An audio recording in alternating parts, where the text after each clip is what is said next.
वैसे आगे सोचने की बात से ही अगला चैप्टर जुड़ा है और ये कहता है थिंक डिफरेंटली, यानी कि अलग सोचिए। एक बात जो हमें खुद में बदलने की जरूरत है वो है अपनी एबिलिटीज को हल्के में ना लेना।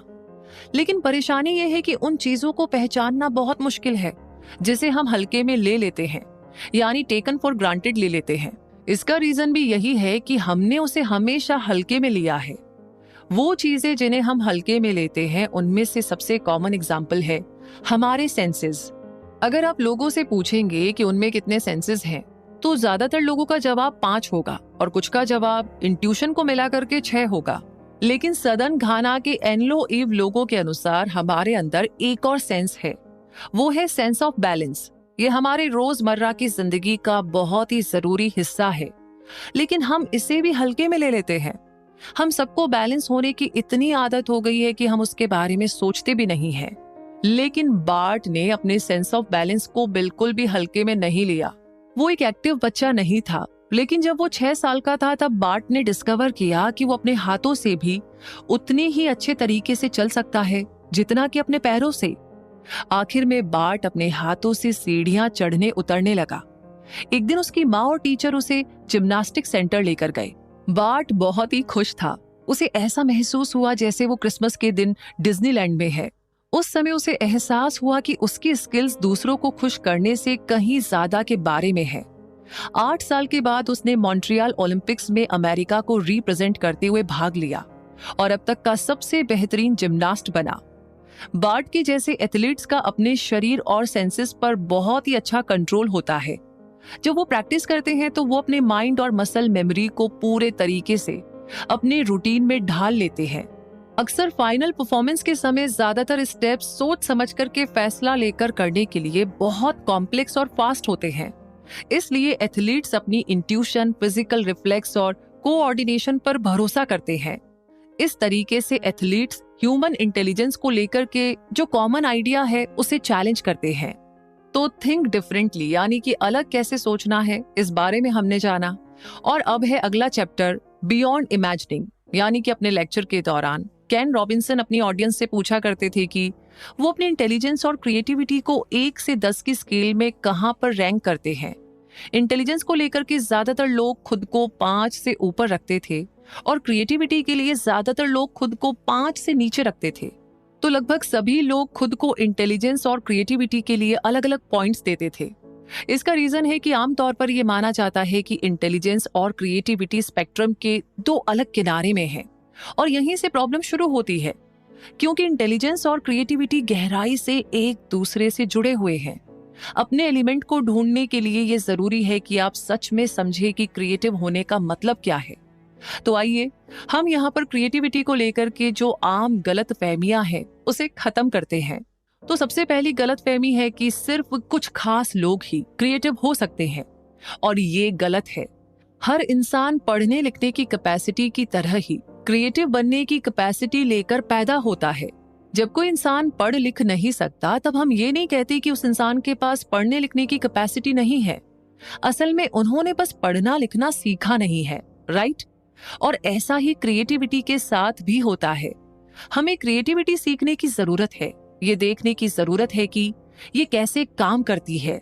क्रिएटिविटी को लेकर के दूसरी गलतफहमी है कि हमें इसके लिए कुछ खास एक्टिविटीज करनी ही पड़ती है। क्रिएटिव समझे जाने के लिए इंसान को आर्ट, डिजाइनिंग या एडवर्टाइजिंग फील्ड से जुड़ा होना जरूरी है, लेकिन ये सच नहीं है। किसी भी चीज में क्रिएटिविटी की जरूरत पड़ सकती है, जैसे कि मैथ, साइंस, बिजनेस, स्पोर्ट्स, ऐसा कुछ भी जिसमें इंटेलिजेंस की जरूरत पड़ती है उसमें क्रिएटिविटी जुड़ी होती है। जो आखिरी गलतफहमी है वो है कि या तो इंसान क्रिएटिव होता है या नहीं होता। ऐसा मानना ये दिखाता है कि क्रिएटिविटी एक फिक्स्ड क्वालिटी है, जैसे कि हाइट या आंखों का कलर। लेकिन सच्चाई ये है कि आप अपनी जिंदगी के किसी भी पॉइंट और पहलू में क्रिएटिविटी डेवलप कर सकते हैं। चलिए हम इंसान के इंटेलिजेंस के सबसे मामूली हिस्से को एग्जामिन करते हैं, जो है इमेजिनेशन। हम इसे पूरे तरीके से टेकन फॉर ग्रांटेड लेते हैं। हम लोगों के आइडिया और थॉट्स को क्रिटिसाइज करते हैं और मानते हैं कि उसका सर 7वें आसमान में है या ये उसकी इमेजिनेशन है, जबकि इमेजिनेशन ही वो चीज है जो हमें बाकी जीव जंतुओं से अलग करती है।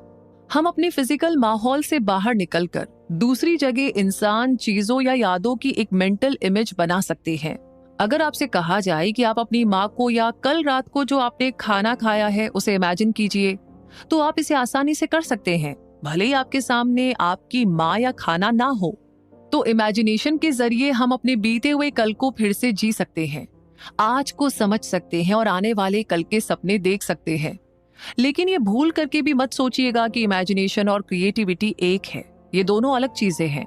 क्रिएटिविटी आपकी इमेजिनेशन को हकीकत बना देना है, मतलब आपके दिमाग में बनाई हुई तस्वीर को एक कदम और आगे ले जाना। तो आप अपनी क्रिएटिविटी किसी भी चीज में लगा सकते हैं। जैसे कि 1988 में यानी कि 1988 में जॉर्ज हैरिसन का एक सोलो एल्बम आने वाला था। उन्हें अपने single release this is love के बी साइड में डालने के लिए एक गाने की जरूरत थी। बॉब डायलन और उनके 3 दोस्तों ने हैंडल विद केयर नाम का एक गाना बनाने में जॉर्ज की हेल्प की। जॉर्ज उस गाने को अपने प्रोड्यूसर्स के पास ले गए। प्रोड्यूसर्स उन 5 के बनाए हुए इस मास्टरपीस को देखकर चौंक गए। प्रोड्यूसर्स ने उनसे पूछा कि क्या वो सब एक पूरा स्टूडियो एल्बम बना सकते हैं। तो यहाँ पर अब जो टाइम है वो एक बहुत जरूरी चीज थी, क्योंकि बॉब डायलन को 2 हफ्ते बाद एक लंबे टूर पर जाना था। तो उन्होंने जॉर्ज और बाकी लोगों ने एल्बम बनाने के लिए बचे हुए समय का एक एक पल इस काम में लगा दिया, और ये सब उन्होंने अपने म्यूजिकल माइंड से आने वाले आइडियाज के भरोसे किया था। उन्होंने डिटेल्स के बारे में सोच सोच कर खुद पर प्रेशर नहीं डाला। नतीजा ये हुआ कि एक ऐसा एल्बम बना जिसमें ऐसे सॉन्ग भरे थे जो कैजुअल थे लेकिन क्लासिक थे। इस एल्बम द ट्रैवलिंग विल्बरीज की 5 मिलियन कॉपीज बिकी और इसे रोलिंग स्टोन मैगजीन द्वारा 100 best albums of all time कहा गया। काम पर क्रिएटिविटी का वैसे एक और एग्जाम्पल है रिचर्ड फेनमैन, और उन्होंने 1965 यानी कि 1965 में फिजिक्स में नोबेल पुरस्कार ऐसे ही जीता था। फिजिसिस्ट होने के अलावा फेनमैन एक पेंटर और जैज म्यूजिशियन भी थे। एक दिन वो यूनिवर्सिटी कैफेटेरिया में लंच कर रहे थे। एक स्टूडेंट ने अचानक एक प्लेट फेंकी और वो गोल गोल घूमती हुई उड़ती चली गई। फेनमैन ने ये नोटिस किया कि प्लेट पर जो नीला कॉर्नेल का लोगो है वो प्लेट के कंपैरिजन में दुगनी तेजी से घूम रहा है। उन्होंने सोच को एक पेपर नैपकिन पर लिखा और दिन के दूसरे कामों में लग गए। बाद में फेनमैन ने वो पेपर नैपकिन निकाला और अपनी इमेजिनेशन में उस सीन को चलाया। घूमते हुए लोगो और प्लेट ने उन्हें इलेक्ट्रॉन के रोटेशन के एक इक्वेशन के बारे में याद दिलाया। उन्होंने अपने दिमाग को इस तरह से भागने दिया जैसे वाइन की बोतल से निकलकर कॉक भागता है, और आखिर में फेनमैन ने उस प्रॉब्लम को सुलझा लिया। इस प्रॉब्लम को सॉल्व करने के लिए उन्हें नोबेल प्राइज से नवाजा गया था।